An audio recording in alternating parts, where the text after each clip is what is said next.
ഓരോ ദിവസവും വന്യമൃഗ ഭീഷണി നേരിട്ടുകൊണ്ടിരിക്കുകയാണ് മലയോര കർഷകർ. കഴിഞ്ഞ രാത്രിയിലും വഴി നടന്ന ഒരു യുവാവ് ആനയുടെ ആക്രമണത്തിൽ കൊല്ലപ്പെട്ടു.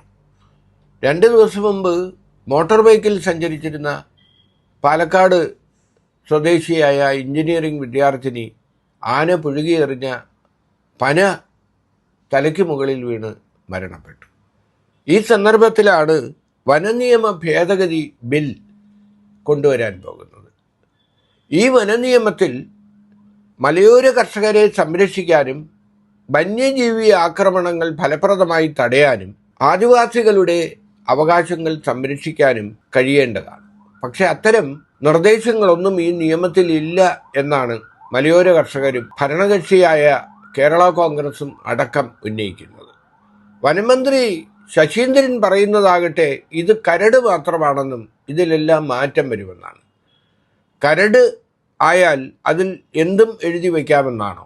അതിനുദാഹരണമാണ് ചന്ദനമരങ്ങൾ വെട്ടാനുള്ള അനുമതി നൽകുന്ന വ്യവസ്ഥ ഈ നിയമത്തിലുണ്ട്.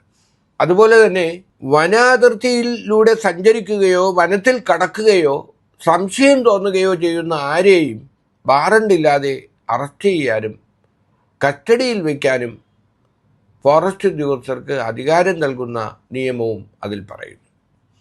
അപ്പോൾ എത്രയോ കാലമായി ചന്ദനം മുറിക്കാനുള്ള അധികാരം സ്വകാര്യ വ്യക്തികൾക്കില്ല.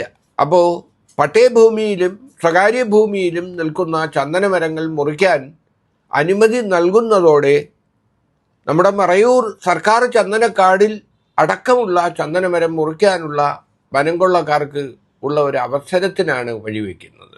വീട്ടിൽ ഉൾപ്പെടെയുള്ള മരങ്ങൾ സ്വന്തം ആവശ്യത്തിന് പോലും മുറിക്കാൻ കഴിയാത്ത ഒരു നിയമം നിലവിലുള്ള സംസ്ഥാനത്താണ് മരങ്ങൾ മുറിക്കാനുള്ള നിയമം കൊണ്ടുവരാൻ പോകുന്നത്. അപ്പോൾ വനപാലകർക്ക് അമിതാധികാരം നൽകുന്ന ഒരു നിയമം, അവർക്ക് ആരെയും അറസ്റ്റ് ചെയ്യാനും കസ്റ്റഡിയിൽ വയ്ക്കാനും പോലീസിന് പോലും ഇല്ലാത്ത അധികാരം, വാറണ്ടില്ലാതെ അറസ്റ്റ് ചെയ്യുക, അന്യായമായി കസ്റ്റഡിയിൽ വയ്ക്കാനുള്ള അധികാരം നൽകുക എന്നെല്ലാം പറയുമ്പോൾ അത് എത്രത്തോളം അപകടമാണ് എന്ന് ആലോചിക്കേണ്ടതാണ്.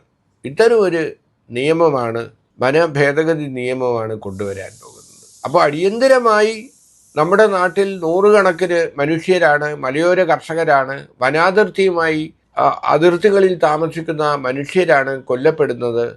അവർ ഓരോ ദിവസവും തള്ളി നീക്കുന്നത് മരണഭയത്തോടെയാണ്. ഒരു രാത്രിയിൽ നിന്ന് അവർ അടുത്ത ദിവസത്തേക്ക് ഉണരുമോ എന്ന കാര്യം പോലും സംശയമാണ്.